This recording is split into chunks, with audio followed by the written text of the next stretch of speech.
여든이 되면 누구나 겪게 되는 5가지 변화가 있습니다. 원하든 원하지 않든 말이죠. 이른과는 또 다른 방식으로 삶이 흘러가기 시작합니다.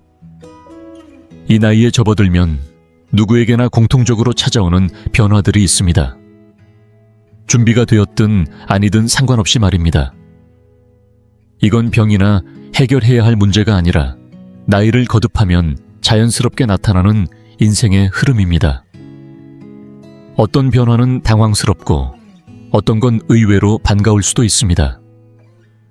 하지만 그중 5번째 변화는 사람의 삶을 완전히 자유롭게 만들어주는 놀라운 선물일지도 모릅니다. 앞으로 어떤 변화가 찾아올지 모른다면 그 안에 숨겨진 놀라운 기회를 놓칠 수도 있습니다. 인생의 이 시기를 지혜롭고 든든하게 준비할 수 있도록 함께 나누려 합니다. 오늘은 여든이 되면 누구에게나 나타나는 5가지 변화를 알려드리겠습니다. 누구도 크게 말하지 않지만 모두가 겪는 일입니다. 걱정하거나 두려워할 병의 증상이 아닙니다. 잘 이해하고 받아들인다면 오히려 삶의 질을 높여줄 자연스러운 전환입니다. 앞으로 몇 분 안에 에너지와 수면의 변화, 인간관계의 흐름 시간에 대한 감각이 어떻게 달라지는지, 그리고 기억과 사고방식에서 어떤 적응이 일어나는지, 마지막으로 여든의 삶을 가장 자유롭게 만들어주는 변화까지 알아보게 될 겁니다. 혹시 지금 여든을 앞두고 계신가요? 이미 그 시기에 계신가요? 아니면 사랑하는 분을 위해 보고 계신가요? 댓글로 나눠주세요. 여러분의 이야기가 우리 모두에게 큰 도움이 됩니다. 많은 분들이 미처 모르고 지나치는 사실이 하나 있습니다.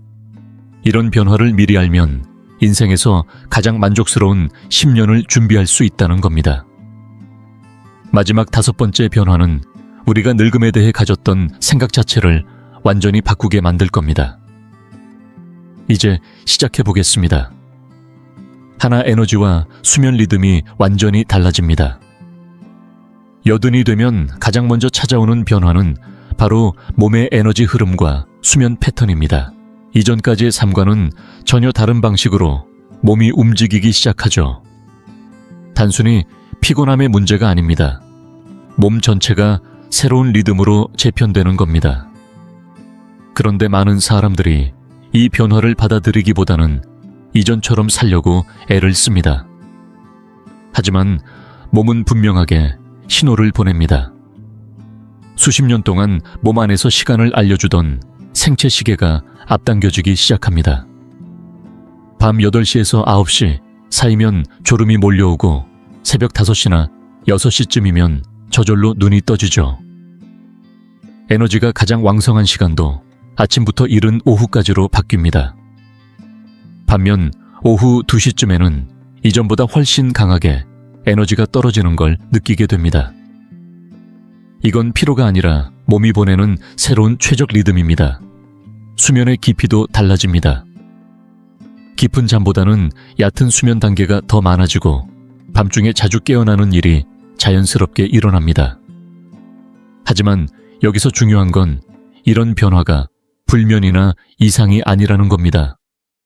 기대와 습관만 바꾸면 충분히 건강한 수면을 유지할 수 있습니다. 서울서 성북구에 사는 정미화 할머니는 올해로 82세입니다. 여든을 넘기고 처음 2년 동안은 혼란스러웠다고 합니다. 밤 9시만 되면 눈이 감기고 새벽 5시 반이면 벌떡 일어나는 자신이 이상하게 느껴졌거든요. 병원에서 상담을 받으니 의사 선생님은 아주 담담히 말했답니다. 이건 지극히 정상입니다. 이젠 몸이 새롭게 살고 싶어 하는 겁니다. 그날 이후 미화 할머니는 자신의 하루를 완전히 다시 짰습니다. 에너지가 가장 높은 아침엔 책을 읽고 편지를 쓰고 가벼운 스트레칭을 합니다. 낮엔 친구들과 점심을 먹거나 산책을 하고 오후 2시엔 아무런 죄책감 없이 20분간 눈을 붙입니다.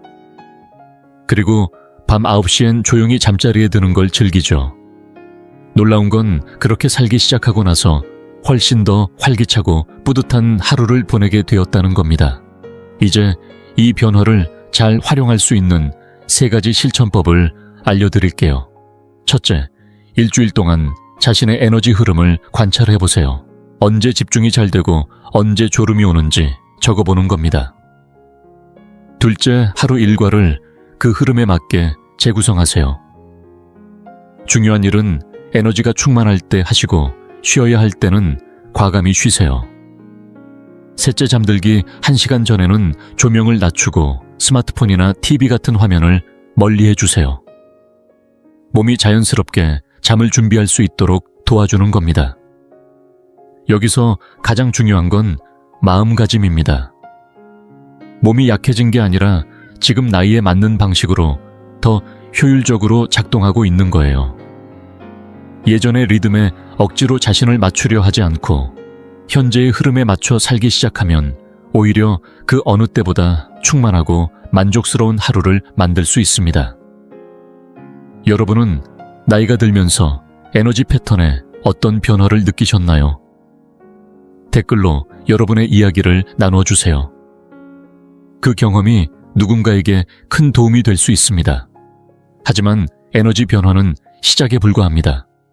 여든이 되면 그보다 훨씬 더 깊고 놀라운 변화들이 뒤따라오기 시작하거든요. 둘 인간관계는 뜻밖의 방식으로 자연스럽게 변화합니다. 여든을 넘어서면 반드시 겪게 되는 2번째 변화는 바로 사회적 관계입니다. 단지 사람을 잃는 것만이 아니라 사람을 대하는 방식 자체가 완전히 바뀝니다. 지금까지 중요하다고 여겼던 관계의 의미가 점점 다르게 다가오기 시작하죠. 이 시기가 되면 어떤 인연은 자연스럽게 멀어지고 또 어떤 관계는 오히려 훨씬 더 깊고 진실해집니다. 그 이유는 단순합니다. 이제는 겉모습보다 마음의 울림이 더 중요해지기 때문입니다. 얕은 인연엔 마음이 잘 가지 않고 지금의 삶과 리듬을 함께 이해할 수 있는 사람들에게 마음이 끌립니다. 예전에는 함께 쇼핑을 다니던 친구와의 대화가 즐거웠지만 지금은 그 친구가 내 일상 속 느린 속도를 이해하지 못할 수도 있습니다. 반면에 예전에 말 한마디 제대로 섞지 않았던 이웃이 요즘 들어선 내 마음을 가장 잘 이해해주는 사람일 수 있죠. 이러한 관계의 진화는 결코 우연이 아닙니다. 마음의 에너지가 소중해진 만큼 뇌도 자연스럽게 진정성 있는 사람에게 방향을 잡기 시작하는 겁니다. 이건 외로움이 아니라 오히려 더 건강하고 효율적인 사회적 정리입니다. 성남시에 사는 김용태 어르신은 올해 81세입니다. 수십 년 함께하던 고스톱 모임이 하나둘씩 흩어지면서 마음에 큰 허전함이 찾아왔다고 합니다. 어떤 친구는 건강이 나빠졌고 어떤 이는 자녀가 있는 지역으로 이사 갔으며 함께 모이던 분위기 자체가 달라졌죠. 김 어르신은 어느 순간 자신이 사회 속에서 점점 사라지고 있는 것 같은 느낌을 받았다고 합니다. 하지만 전혀 다른 일이 벌어졌습니다. 평소 글을 좋아하던 김 어르신은 근처 도서관에서 어르신 문예 교육 자원봉사를 시작하게 되었고 그곳에서 70대, 80대 봉사자들과 새로운 관계를 맺게 되었습니다. 이 만남들은 과거의 추억이 아닌 지금의 목적을 중심으로 이루어졌기 때문에 훨씬 더 진실하고 깊었습니다.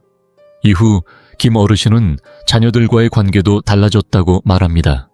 쓸데없는 인간관계에 에너지를 쓰지 않고 진짜 소중한 관계에 더 집중하니 자녀들도 그 변화를 느끼고 더 자주 연락을 주고받게 되었죠. 이런 인간관계의 변화에 잘 적응하는 방법은 다음과 같습니다. 첫째, 어떤 인연은 자연스럽게 멀어져도 괜찮다는 걸 스스로에게 허락하세요. 모든 관계가 영원할 필요는 없습니다. 둘째, 지금의 삶과 생각을 공유할 수 있는 새로운 사람들을 적극적으로 찾아보세요. 같은 삶의 속도를 이해하는 사람과의 관계가 훨씬 편안합니다. 셋째, 나에게 기운을 북돋아주는 사람과는 의식적으로 더 깊은 시간을 가지세요. 형식적인 만남보다는 마음이 오가는 대화가 중요합니다. 넷째, 예전처럼 바쁘게 많은 사람을 만나려 애쓰지 마세요. 한 사람과의 깊은 대화가 하루 종일 이어지는 가벼운 만남들보다 훨씬 더 의미 있습니다. 무엇보다 중요한 건 이 변화가 사람을 멀리하겠다는 뜻이 아니라는 겁니다. 오히려 많은 어르신들이 여든 이후에 비로소 가장 솔직하고 감정적으로 충만한 관계를 경험하게 되었다고 말합니다. 사라지는 게 아닙니다. 오히려 관계의 질이 한층 더 진화하는 겁니다. 여러분은 나이가 들면서 인간관계에 어떤 변화가 있었나요? 예전보다 소중해진 관계가 있거나 뜻밖의 새로운 인연을 만난 적 있으신가요? 여러분의 이야기를 댓글로 나눠주세요. 그 경험이 누군가의 마음을 크게 움직일 수 있습니다. 이러한 인간관계의 변화는 곧 이어질 세 번째 변화와도 깊이 연결되어 있습니다. 바로 시간이라는 개념 자체가 완전히 달라지기 시작하거든요. 새 시간과 우선순위에 대한 인식이 근본적으로 바뀝니다. 여든이 되면 찾아오는 변화 중 가장 깊고도 놀라운 것이 바로 시간을 대하는 태도입니다. 이제 시간은 단순히 흘러가는 것이 아니라 나만의 기준으로 선택하고 집중해야 할 진짜 자산이 됩니다. 이전과는 전혀 다른 방식으로 하루를 바라보게 되는 거죠. 체력은 줄어들지만 역설적으로 매 순간을 어떻게 보낼지에 대한 선택은 더 분명해집니다. 시간이 없다는 조급함이 아니라 이 시간을 어떻게 써야 가장 내 삶에 의미가 있을까라는 통찰이 생겨납니다. 남의 시선보다는 스스로 만족할 수 있는 방향을 택하게 됩니다. 겉모습을 챙기느라 바쁘던 일상, 타인의 기대에 맞추느라 억눌렀던 감정들, 그리고 꼭 해야 할 것처럼 느껴졌던 사회적 역할들이 점점 무의미하게 느껴지기 시작합니다. 그렇게 찾아온 변화는 놀라운 해방감을 줍니다. 이제는 내 에너지를 소모시키는 일에는 과감히 아니요 라고 말할 수 있고 내 마음을 채우는 일에는 기꺼이 네라고 답할 수 있습니다. 평생 해보지 못했던 선택이 지금에서야 가능해지는 겁니다. 서울 도봉구에 사는 83세의 박연희 할머니는 그런 변화를 온몸으로 경험한 분입니다. 젊을 때부터 교회 일에 헌신하며 행사 준비부터 위원회 활동까지 빠짐없이 참여해왔던 분이었죠. 하지만 어느 날 문득 자신의 하루 대부분이 의무감에 얽매인 일정이라는 걸 깨닫게 되셨습니다. 그래서 큰 결심을 하셨습니다. 모든 역할에서 물러나고 오랫동안 미뤄뒀던 정원 가꾸기를 시작하신 겁니다. 매주 일요일 아침마다 화분을 돌보고 한 달에 몇 번은 동네 공동 텃밭에서 어린 사람들과 함께 흙을 만지며 하루를 보냅니다. 가족들은 처음엔 놀라고 걱정했지만 박 할머니는 오히려 예전보다 더 생기 있고 활기찬 하루를 보내고 있다고 말합니다. 그동안 해야 하는 일에 시간을 쏟았다면 지금은 정말 하고 싶은 일에 시간을 투자하고 있는 거죠. 이 변화는 단순히 일상의 재구성이 아닙니다. 중요한 결정을 내리는 기준 자체가 바뀐 겁니다. 여든 이후엔 겉보기엔 작은 일이라도 나에게 의미가 있으면 주저없이 선택하게 됩니다. 예전에는 미뤄뒀던 취미를 시작하거나 더 이상 마음이 통하지 않는 관계를 정리하거나 남의 시선을 의식하지 않고 내 편안함을 우선시하는 공간으로 이사도 고려하게 되죠. 이러한 시간인식의 전환은 실제 삶의 질에도 큰 영향을 줍니다. 급한 일과 중요한 일을 구분하는 눈이 생기고 불필요한 걱정보다 본질에 집중하는 힘이 자라납니다. 연구자들이 말하는 결정의 지혜가 이 시기에 꽃피우는 겁니다. 이 시간을 더 잘 살아가기 위한 4가지 방법을 알려드릴게요. 첫째, 일주일 동안 시간을 어떻게 쓰고 있는지 한번 점검해 보세요. 무엇을 할 때 기운이 나고 무엇을 할 때 지치는지를 구체적으로 살펴보는 겁니다. 둘째, 나와 맞지 않는 부탁엔 과감히 거절하세요. 죄책감 없이 지금은 어려워요 라고 말할 수 있어야 합니다. 셋째, 생산성보다 만족감이 큰 일에 더 많은 시간을 투자해보세요. 네 번째로는 그동안 미뤘던 중요한 대화나 경험들을 이제는 실천에 옮겨보는 겁니다. 80이라는 나이는 무엇이 중요한지를 아는 지혜와 그것을 따를 수 있는 자유가 동시에 있는 시기입니다. 가장 아름다운 점은 이 변화가 삶을 훨씬 더 나답게 만들어준다는 겁니다. 타인의 기준이 아니라 나만의 시간표를 따라 살아가는 순간들, 그 순간들이 모여 인생 후반부를 더욱 의미 있게 만듭니다. 여러분은 나이가 들면서 어떤 활동이나 의무를 내려놓게 되셨나요? 그리고 어떤 새로운 우선순위가 생겨났는지 스스로도 놀란 적이 있으신가요? 댓글로 나눠주세요. 이 시간에 대한 변화는 이어지는 다음 변화로 자연스럽게 이어지게 됩니다. 이번엔 우리가 흔히 오해하고 있는 기억력과 생각의 변화에 대해 이야기해 보겠습니다. 넷째, 80이 되면 기억력과 사고방식이 예전과는 완전히 다른 양상으로 변화합니다. 많은 사람들이 나이가 들면 기억이 감퇴한다고만 생각하지만 실제로는 단순한 쇠퇴가 아닌 놀라운 재조직이 일어납니다. 뇌는 일부 기능을 내려놓는 대신 훨씬 깊고 넓은 사고력으로 재정비됩니다. 잃는 것보다 얻는 것이 더 크다고 말해도 과언이 아닙니다. 물론 당이 기억력은 예전만 못합니다. 방에 들어갔는데 왜 들어왔는지 잊거나 방금 들은 이름이 기억나지 않는 일이 잦아지죠. 하지만 놀라운 점은 그 대신 수십 년 전의 기억이 점점 더 생생하게 떠오른다는 사실입니다. 그리고 그 기억들을 단순히 떠올리는 것에 그치지 않고 서로 연결하고 통찰로 바꾸는 능력이 강화됩니다. 이것이 바로 많은 노년층이 인생 후반기에 더 지혜로운 결정을 내릴 수 있는 이유입니다. 빠른 판단보다는 깊은 이해, 즉시 반응보다는 본질을 꿰뚫는 힘이 생깁니다. 젊었을 때는 뇌가 정보를 빠르게 흡수하고 처리하는 데 최적화되어 있었다면 80의 뇌는 경험과 직관, 그리고 삶의 패턴을 읽는 데 특화되어 있는 셈이죠. 마치 계산기에서 분석기로 진화한 것처럼요. 결정 방식도 달라집니다. 새로운 정보를 받아들이는데 시간이 조금 더 걸릴 수는 있지만 한번 받아들인 후에는 훨씬 정교하고 현실적인 판단을 하게 됩니다. 이는 단순한 두뇌 활동이 아니라 오랜 시간 축적된 삶의 지혜에서 비롯된 본능과도 같은 감각입니다. 부산 해운대구에 사는 84세 정교 어르신은 예전에는 엔지니어로 일하셨습니다.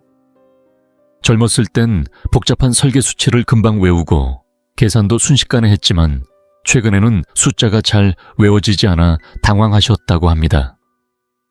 그러나 어느 날 직장 생활 중인 아들이 복잡한 프로젝트 문제로 조언을 구하자 정 어르신은 놀랍게도 단번에 핵심을 꿰뚫고 해결 방향을 제시하셨습니다.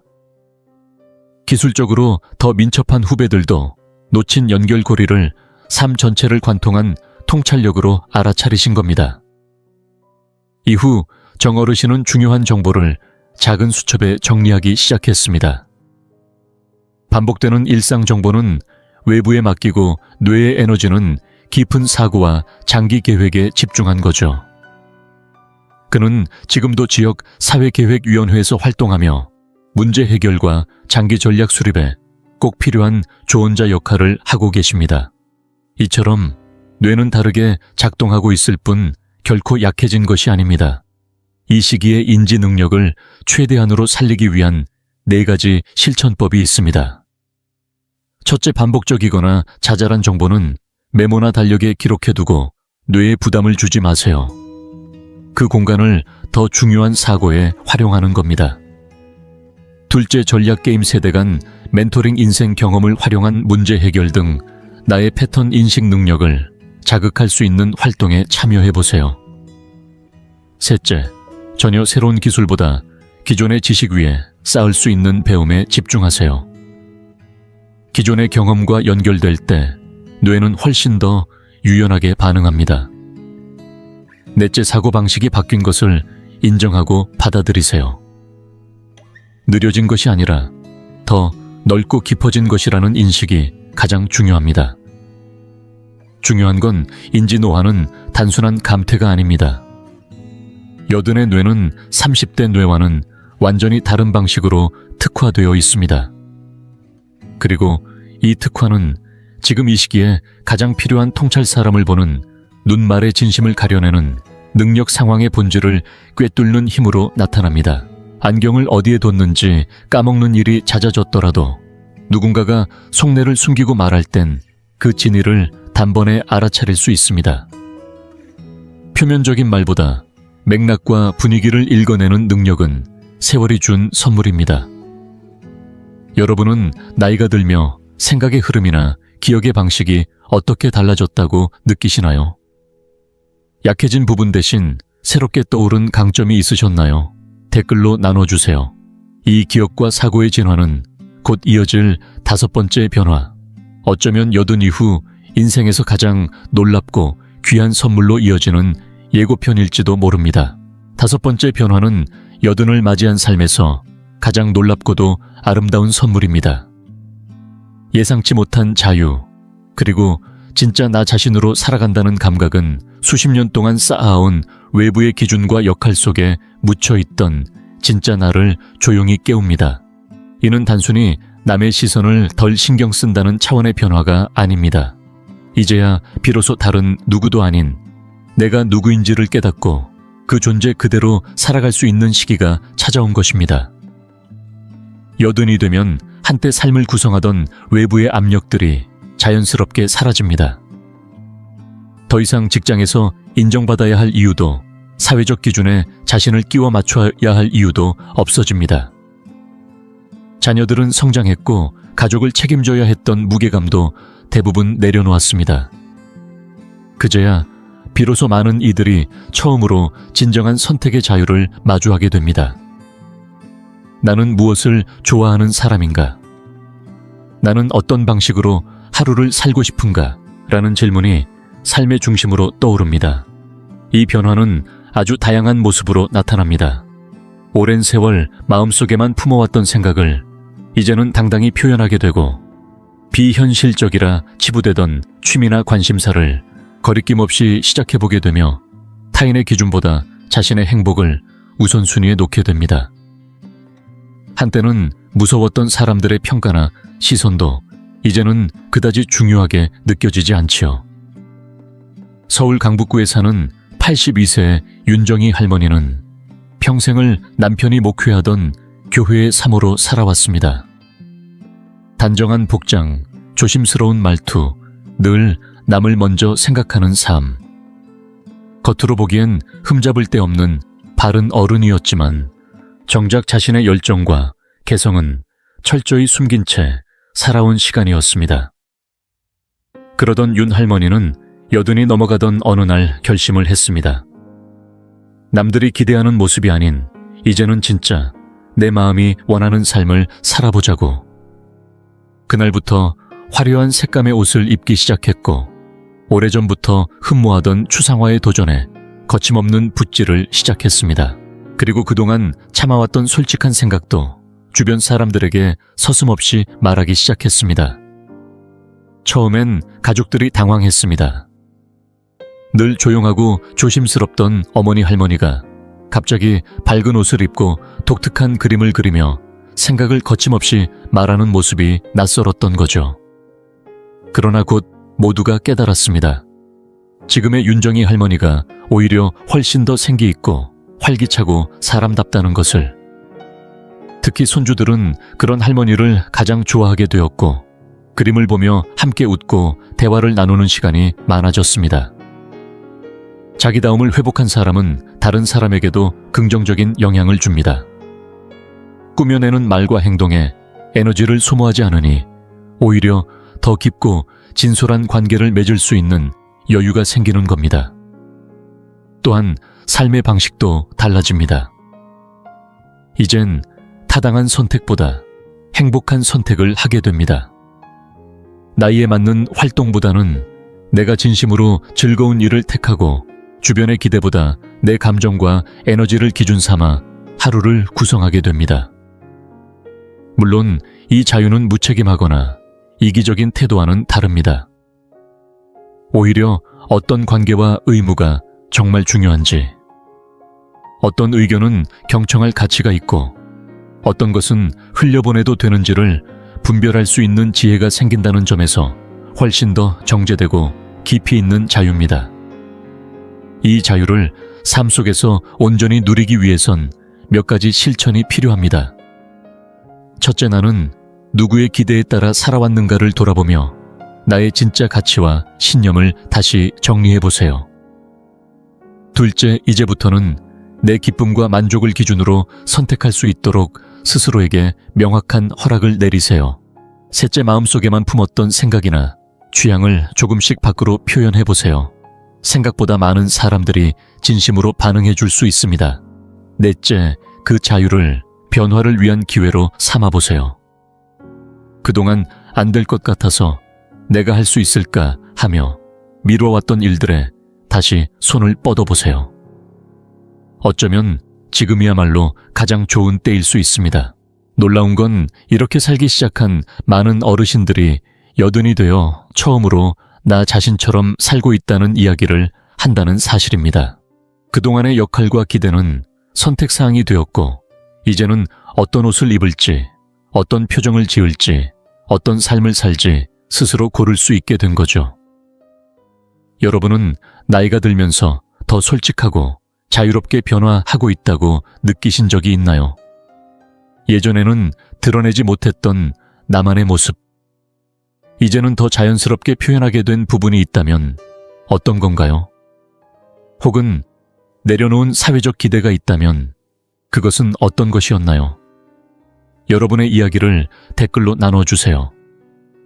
그 진심 어린 경험이 지금 이 순간에도 자신의 진짜 얼굴을 찾고 있는 누군가에게 큰 용기를 줄 수 있습니다. 5가지 변화가 우리 삶에 가져다주는 가장 깊은 결실은 바로 자유와 진정성입니다.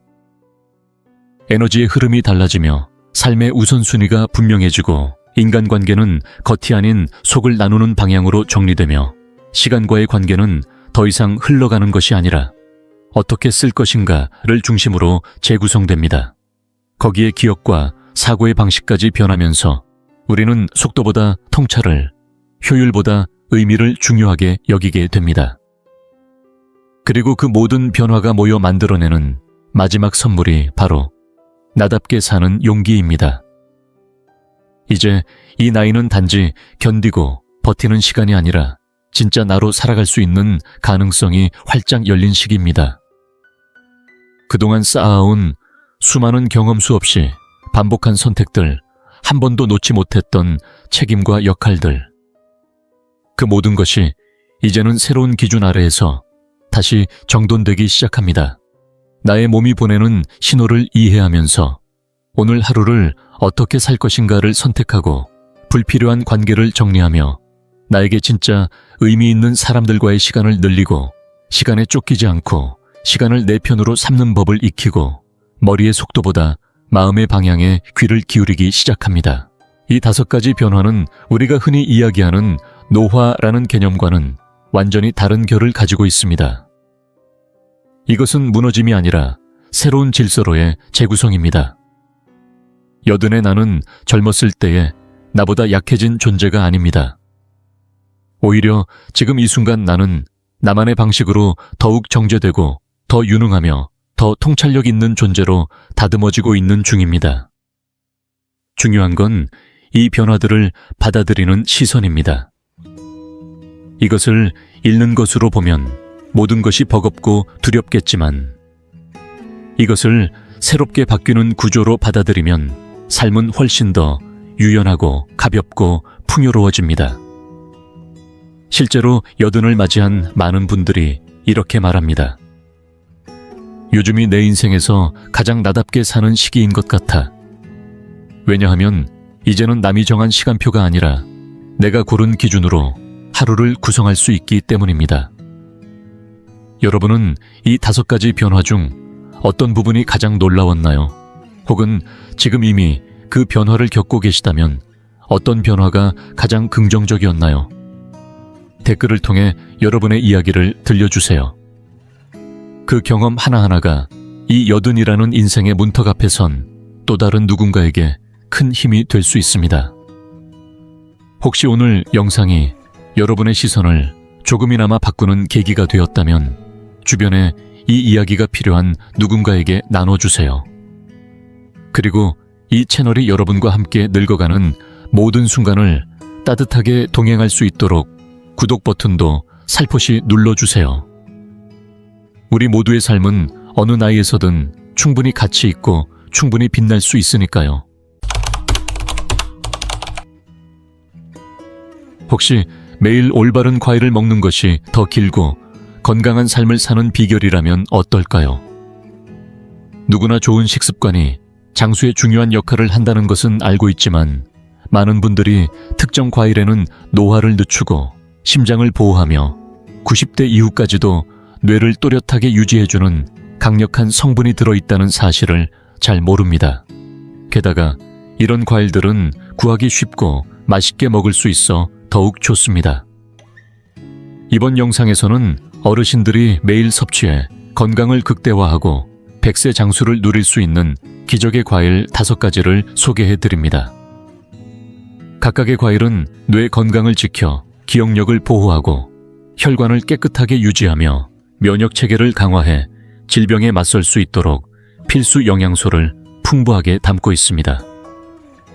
영상을 끝까지 시청하시면 매일 식단에 어떤 과일을 추가하면 좋을지 확실히 알 수 있을 것입니다.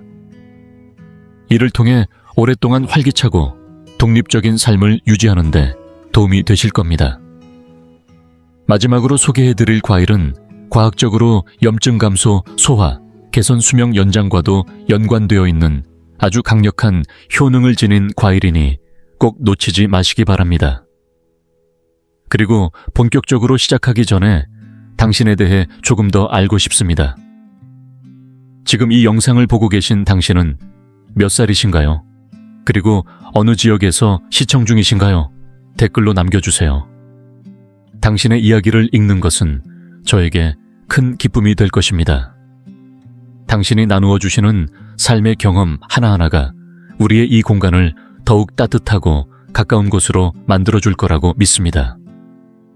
그럼 이제 함께 시작해 볼까요? 첫 번째, 블루베리 뇌 건강과 기억력 강화.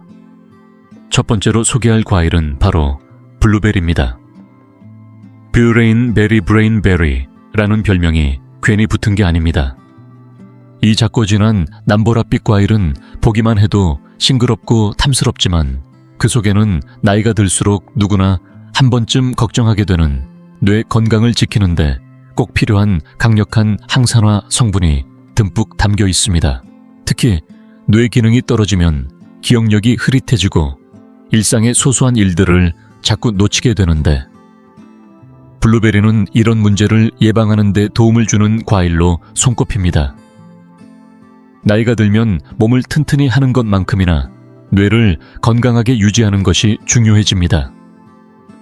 우리가 매일 먹는 음식이 이 과정을 얼마나 좌우하는지 모릅니다. 블루베리에는 안토시아닌이라는 특별한 항산화제가 풍부하게 들어있는데 이 성분이 뇌 속의 염증을 줄이고 뇌세포들 간의 소통을 더 원활하게 만들어줍니다. 덕분에 단순한 깜빡임을 줄이는 것은 물론이고 기억력 관련 질환이 찾아오는 속도를 늦춰주는 데도 도움이 된다는 사실이 여러 연구에서 밝혀졌습니다. 많은 분들이 나이가 들수록 두려움을 느끼는 치매나 알츠하이머병도 예외가 아닙니다. 뇌 역시 몸의 다른 장기들처럼 세월이 지나면 자연스럽게 닳고 약해지기 마련이지요. 하지만 꾸준히 블루베리를 섭취한 사람들의 경우 인지 저하가 늦춰지고 기억력 테스트에서 더 나은 결과를 보였다는 연구 결과가 있습니다.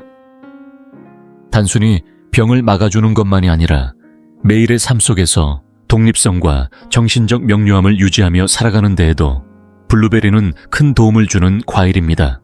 대구에서 오랫동안 살고 계신 78세의 김정호 씨 이야기를 들어볼까요? 평소 기억력이 좋다고 소문이 자자했던 분이셨는데 어느 날부터인가 문득문득 열쇠를 어디에 두었는지 기억이 나질 않고 오랫동안 알고 지내던 지인의 이름마저 가물가물해지는 날이 잦아졌다고 하셨습니다. 중요한 병원 예약 날짜를 깜빡해버리신 날에는 자책감이 더 커지셨다고 해요. 이를 염려한 딸이 식탁에 블루베리를 올려보자며 아침마다 작은 그릇에 담아 드시게 권유했답니다.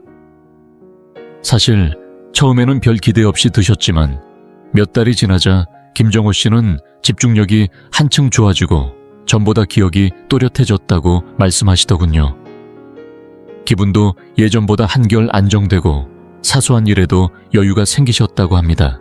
물론 블루베리 하나로 모든 게 단번에 해결되지는 않겠지만 뇌에 좋은 영양소를 매일 챙겨 드시는 것만으로도 일상에 놀라운 변화가 찾아온다는 사실을 보여주는 사례라 할 수 있겠습니다. 여기서 끝이 아닙니다.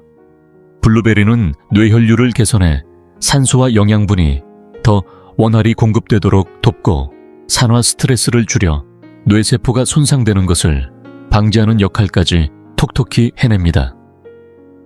심장 건강을 지키는 데에도 한몫하고 혈당 조절과 소화 기능까지 챙겨주는 다재다능한 과일이기도 합니다.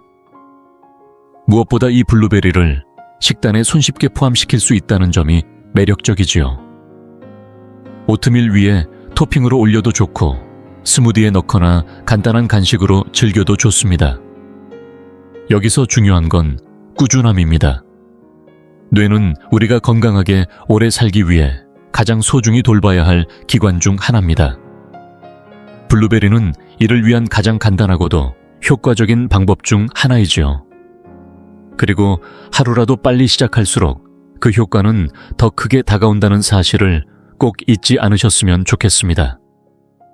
건강하고 활기찬 삶을 위해 오늘부터 블루베리를 식탁에 담아보세요. 두 번째, 아보카도 심장 건강과 혈액순환의 열쇠. 두 번째로 소개할 과일은 아보카도입니다. 심장 건강에 있어 아보카도만큼 이로운 과일은 흔치 않습니다. 크리미한 식감에 영양이 가득한 이 과일은 건강한 지방 칼륨 식이섬유가 풍부해 혈압을 안정시키고 콜레스테롤 수치를 관리하며 혈액순환이 원활하게 이루어지도록 도와줍니다. 특히 시니어들에게는 심혈관 건강이 그 어느 때보다 중요합니다. 나이가 들면 혈관벽이 두꺼워지고 딱딱해지면서 혈압이 올라가고 심장질환의 위험이 높아지기 때문입니다. 하지만 식습관을 조금만 바꿔도 심장은 건강을 오랫동안 유지할 수 있습니다. 아보카도처럼 좋은 음식을 꾸준히 섭취하면 노년기에도 혈관의 탄력성을 지켜낼 수 있다는 점이 반가운 소식이지요. 아보카도의 대표적인 효능 중 하나는 바로 나쁜 콜레스테롤, LDL을 낮추고 좋은 콜레스테롤, HDL을 높여준다는 것입니다. 시중에서 흔히 볼 수 있는 가공식품들은 몸에 해로운 트랜스 지방이 많아 혈관 건강을 해치기 쉽지만 아보카도는 오히려 건강에 이로운 단일 불포화 지방이 풍부하게 들어 있습니다. 이 지방은 동맥의 염증을 줄이고 심장 기능을 지키는 데 큰 도움이 되죠. 게다가 아보카도는 칼륨이 자연스럽게 풍부하여 몸속 나트륨 수치를 균형 있게 조절해 주는데 이는 고혈압이라는 심장마비와 뇌졸중의 주요 위험 요인을 예방하는 데 중요한 역할을 합니다. 혈액순환이 잘 되지 않으면 단순히 심장에만 문제가 생기는 게 아닙니다. 손발이 시리거나 상처가 잘 낫지 않는 등 일상생활 전반에 불편함이 따르고 심하면 뇌기능까지 영향을 미칠 수 있습니다. 하지만 칼륨이 풍부한 아보카도를 식단에 꾸준히 포함시키면 혈관이 부드럽고 탄력 있게 유지되어 산소와 영양분이 몸 구석구석까지 원활하게 전달됩니다. 실제로 연구에 따르면 칼륨을 충분히 섭취해야 하는 사람들은 그렇지 않은 사람들에 비해 뇌졸중과 심혈관계 합병증의 발생 위험이 훨씬 낮았다고 합니다. 예를 들어 부산에 사는 75세의 이철수 씨 이야기를 들어보겠습니다. 수년간 고혈압으로 약을 복용해왔지만 의사 선생님은 식습관 개선의 중요성을 계속해서 강조하셨다고 합니다. 처음에는 식습관을 바꾸는 게 귀찮게 느껴졌지만 결국 가공식품을 줄이고 아침 식사로 아보카도 토스트를 드시기 시작했죠. 몇 달이 흐른 뒤 혈압 수치가 점차 안정되면서 몸도 한결 가벼워졌다고 합니다. 의사 선생님조차 작은 식단 변화로 이렇게 큰 차이가 나타난 것에 놀라워하셨다고 하네요. 심장 건강에만 국한되지 않고 아보카도는 관절 염증을 줄여주고 피부 탄력을 개선하며 눈 건강까지 챙겨주는 다재다능한 과일입니다. 게다가 토스트 위에 올려 먹거나 스무디에 넣거나 샐러드에 슬라이스로 곁들이는 등 활용 방법이 무궁무진해 매일 식탁에서 다양하게 즐길 수 있다는 것이 큰 장점입니다. 중요한 건 이 좋은 음식을 한 번 먹고 마는 게 아니라 꾸준히 식단에 포함시키는 습관입니다. 튼튼한 심장은 건강하고 오래 사는 삶의 초석이 됩니다. 아보카도는 그 초석을 든든하게 만들어주는 가장 손쉬운 선택지 중 하나입니다.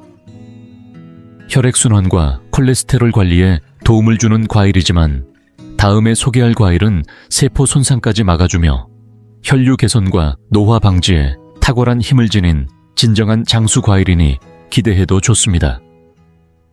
지금 이 영상을 계속 시청하고 계시고 저희가 나눈 이야기들이 정말 유익하다고 느껴지신다면 댓글에 숫자 2을 남겨주세요. 그 한 글자가 당신께서 여전히 저희와 함께하고 계시다는 따뜻한 신호가 되어 큰 힘이 됩니다.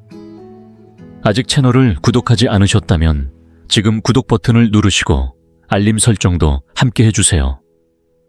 앞으로 올라올 소중한 영상들을 놓치지 않으실 수 있습니다.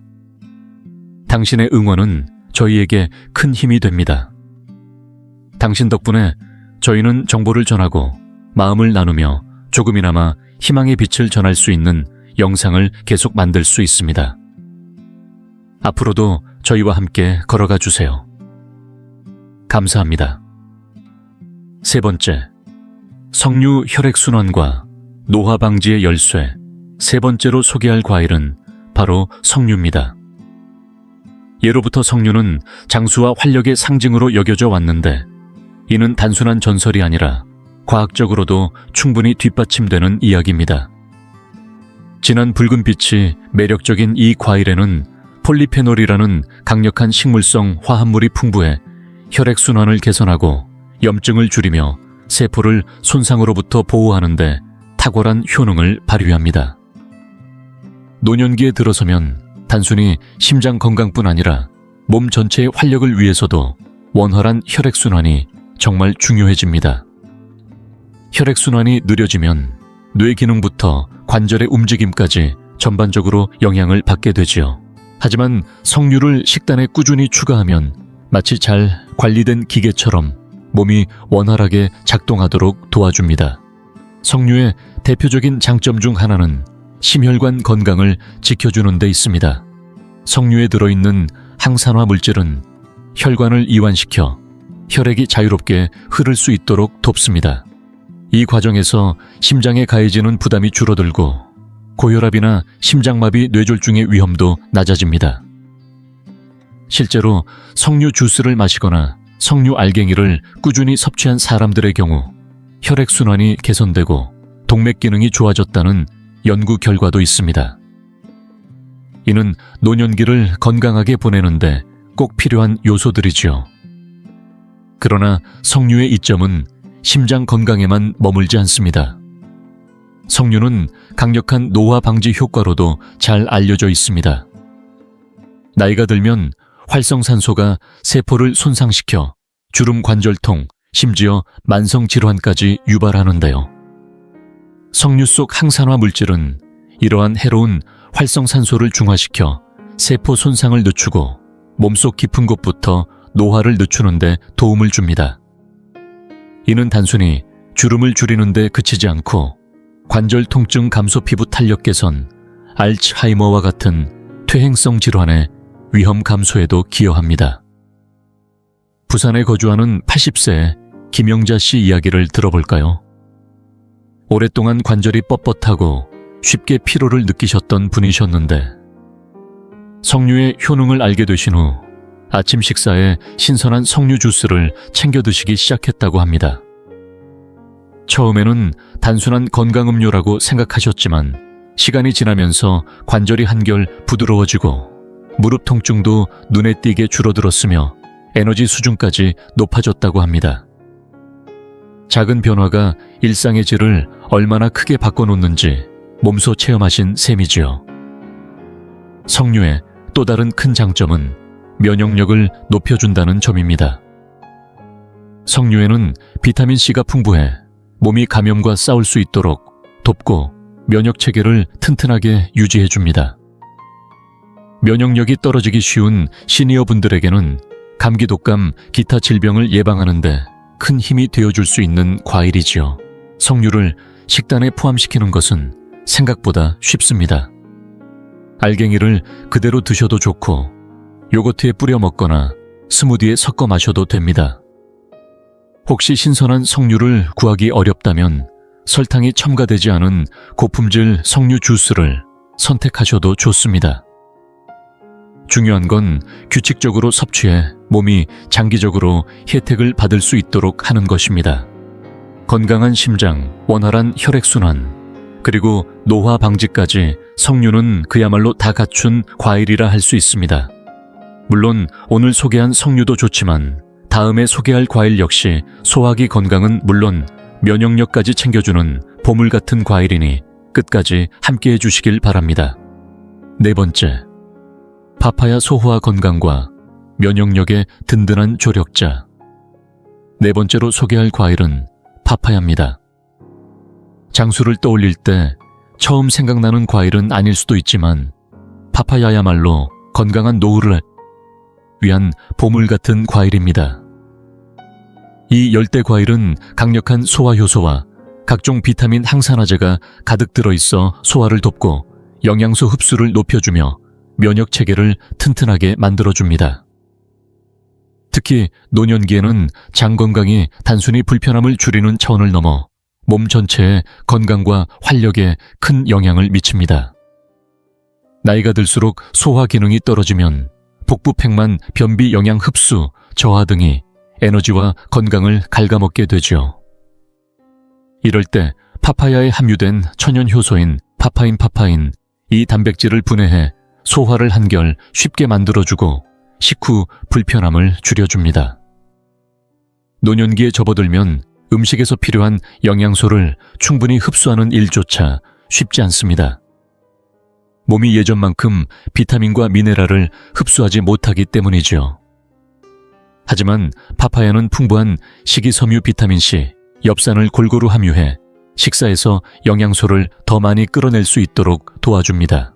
무엇보다 속에 부담을 주지 않아 소화가 불편한 분들에게도 안심하고 권할 수 있는 과일입니다. 생으로 먹거나 스무디로 갈아 마시거나 과일 샐러드로 곁들이는 등 다양하게 즐길 수 있어 식탁에 부담 없이 올릴 수 있는 점도 매력적이지요. 하지만 파파야의 역할은 소화에만 그치지 않습니다. 파파야는 면역력을 높이는 데에도 중요한 몫을 합니다. 하루 섭취량으로 비타민C 권장량의 100% 이상을 충분히 채워주어 감염과 질병으로부터 몸을 보호해주는 데 큰 역할을 하지요. 특히 면역력이 떨어지기 쉬운 시니어분들에게는 감기, 독감, 각종 질환을 예방하는 데 있어 든든한 방패가 되어줍니다. 서울에 거주하는 76세의 박명희 씨 이야기를 들어볼까요? 수년 동안 더부룩한 속과 소화 불량으로 고생하셨는데 지인의 권유로 점심 식사 후 작은 그릇에 파파야를 곁들여 드시기 시작하셨다고 합니다. 처음에는 그냥 과일 한두 조각일 뿐이라고 생각하셨는데 몇 주가 지나자 배가 덜 더부룩하고 소화가 편안해졌다고 하시더군요. 기운도 전보다 좋아져서 산책하러 나가는 발걸음이 가벼워졌다고 하셨어요. 처음엔 대수롭지 않게 여겼던 작은 변화가 삶의 질을 크게 바꿔놓은 셈이죠. 파파야에는 베타카로틴, 라이코펜 등 강력한 항산화 성분도 풍부해 세포 손상을 줄이고 염증을 완화하는 데에도 도움을 줍니다. 만성 염증은 관절염, 심장병, 심지어 인지 저하와 같은 노년 질환의 주요 원인 중 하나인데 파파야를 꾸준히 챙겨 드시면 이런 질환을 예방하고 몸이 활기차게 움직이도록 도와줍니다. 파파야는 매일 식단에 포함시키기 쉽다는 점도 빼놓을 수 없습니다. 단독으로 먹거나 요거트 위에 곁들이거나 시원한 주스로 만들어 드셔도 좋습니다. 알약이나 영양제에 의존하지 않고도 소화를 돕는 천연과일이 바로 파파야입니다. 소화가 잘 되어야 영양분이 온전히 흡수되고 면역력이 튼튼해야 질병을 이겨낼 수 있습니다. 이 두 가지는 장수를 위한 필수 조건이라 할 수 있겠지요. 파파야는 이 두 가지를 모두 충족시켜주는 과일입니다. 물론 오늘 말씀드린 파파야도 중요하지만 다음에 소개할 과일은 염증을 줄이고 혈당을 안정시키며 만성질환을 예방하는 데 탁월한 역할을 하는 과일이니 끝까지 함께 해주세요. 5번째, 사과 염증 완화와 혈당 안정화의 비밀. 5번째로 소개할 과일은 바로 사과입니다. 하루 한 알의 사과가 의사를 멀리한다 라는 말이 괜히 나온 게 아닙니다. 사과는 건강한 장수를 돕는 과일 중에서도 단연 으뜸으로 꼽히는 과일이지요. 풍부한 식이섬유와 폴리페놀 각종 필수 영양소가 가득 담겨 있어 심장 건강을 지키고 혈당을 안정시키며 몸 전체의 염증을 줄여주는데 탁월한 역할을 합니다. 특히 나이가 들수록 몸 곳곳에 나타나는 염증은 큰 걱정거리입니다. 관절염, 심장질환, 심지어 인지저하까지 많은 만성질환의 근본적인 원인 중 하나가 바로 염증이기 때문이지요. 사과 속에 들어있는 다양한 항산화 화합물은 이러한 염증을 억제해 몸을 더 건강하게 유지할 수 있도록 도와줍니다. 사과의 또 하나의 큰 장점은 혈당을 안정적으로 유지해준다는 데 있습니다. 나이가 들면 몸이 당분을 효율적으로 처리하는 능력이 점점 떨어져 인슐린 저항성이 높아지고 이는 제2형 당뇨병의 위험으로 이어질 수 있습니다. 하지만 사과에는 펙틴이라는 특별한 식이섬유가 풍부해 소화 속도를 천천히 만들어 식사 후 혈당이 급격히 올라가는 것을 방지해줍니다. 덕분에 혈당 스파이크를 줄이고 에너지를 일정하게 유지하며 단 음식이나 가공식품으로 인한 급격한 혈당 변동으로부터 몸을 지켜주는 데도 안성맞춤이지요. 혈당 관리뿐만 아니라 사과는 장 건강에도 매우 좋습니다. 사과 속 식이섬유는 장내 유익균의 먹이가 되어 장내 환경을 건강하게 만들어주는데요. 장 건강은 면역력, 뇌 건강, 심지어 기분과도 연결되어 있다는 사실 알고 계셨나요? 사과를 꾸준히 섭취하면 단순한 소화 개선을 넘어 몸 전체의 염증을 낮추고 정신적 선명함과 전반적인 건강까지 챙길 수 있습니다. 대전에서 오랫동안 살아오신 82세의 이정호 씨의 이야기를 들어볼까요? 평소 활동적인 분이셨지만 어느 날부터인가 관절이 뻣뻣해지고 몸이 무겁게 느껴져 걱정이 많으셨다고 합니다. 약을 더 늘리기보다는 식습관을 조금 바꿔보자며 하루에 사과 한 알씩 드시기 시작했지요. 몇 달 후 관절의 뻣뻣함이 줄고 소화도 한결 편안해졌으며 몸에 기운도 생겼다고 하셨습니다. 단순한 습관처럼 보였지만 그 작은 실천이 일상에 큰 변화를 만들어낸 셈이었지요. 사과의 힘은 여기서 끝나지 않습니다.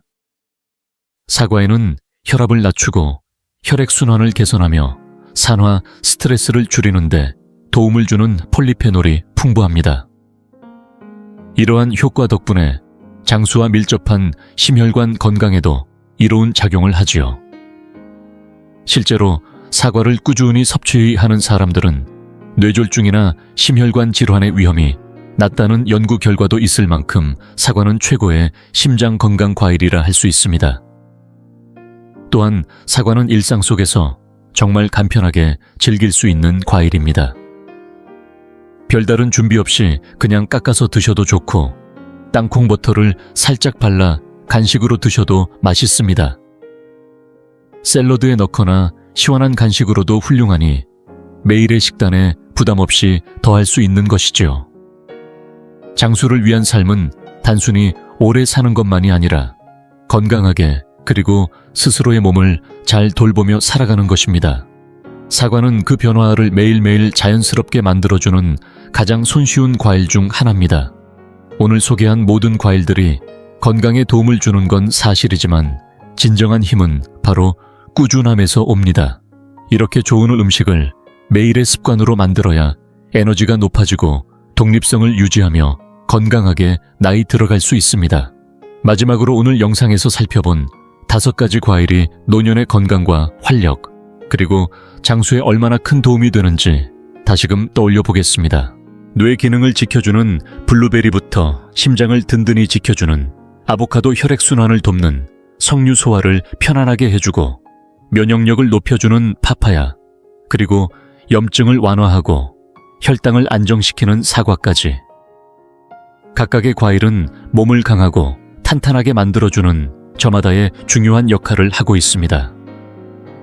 이 과일들을 꾸준히 섭취하면 노화를 늦추고 질병을 예방하며 전반적인 건강과 행복을 지킬 수 있는 필수 영양소를 충분히 공급받을 수 있습니다.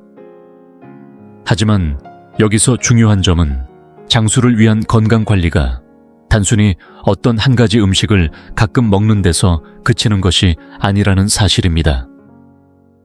진짜 건강은 몸에 좋은 습관을 매일매일 쌓아가는 데서 비롯됩니다. 실제로 100세 이상 장수하신 분들을 살펴보면 그들은 다 특별한 영양제나 유행하는 식단에 의존하지 않습니다.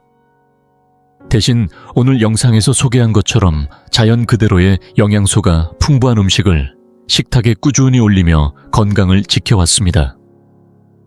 이렇게 단순하지만 꾸준한 선택들이야말로 시간이 지날수록 큰 변화를 만들어냅니다. 만약 여러분이나 사랑하는 가족분이 건강을 지키고 활기찬 삶을 오래도록 이어가고 싶으시다면 오늘부터 작은 것부터 실천해보세요. 가공식품 대신 신선한 과일을 간식으로 선택하고 아침 식사에 블루베리를 한 줌 추가하거나 식사에 아보카도를 곁들이는 작은 변화가 모여 결국 큰 결과로 돌아옵니다. 시작은 빠를수록 더 좋습니다. 오늘 영상을 함께해 주셔서 감사합니다. 오늘 배우신 내용 중 하나와 그것을 삶에서 어떻게 실천해 보실지 댓글로 남겨주세요. 여러분의 생각은 저희에게 큰 힘과 영감을 줍니다. 언제든지 자유롭게 나눠주세요. 여러분의 이야기를 기다리고 있겠습니다. 이 영상이 유익하고 흥미로우셨다면 주저하지 마시고 좋아요를 눌러주시고 채널 100세 인생 이야기를 구독해주세요. 또한 이 영상이 필요할 것 같은 분들에게 공유해주시면 큰 힘이 됩니다. 여러분의 응원 덕분에 100세 인생 이야기는 앞으로도 의미 있는 콘텐츠를 통해 노후의 삶의 실질적인 정보와 가치를 전해드릴 수 있습니다. 함께해 주셔서 진심으로 감사합니다. 다음 영상에서 다시 뵐 수 있기를 기대하겠습니다.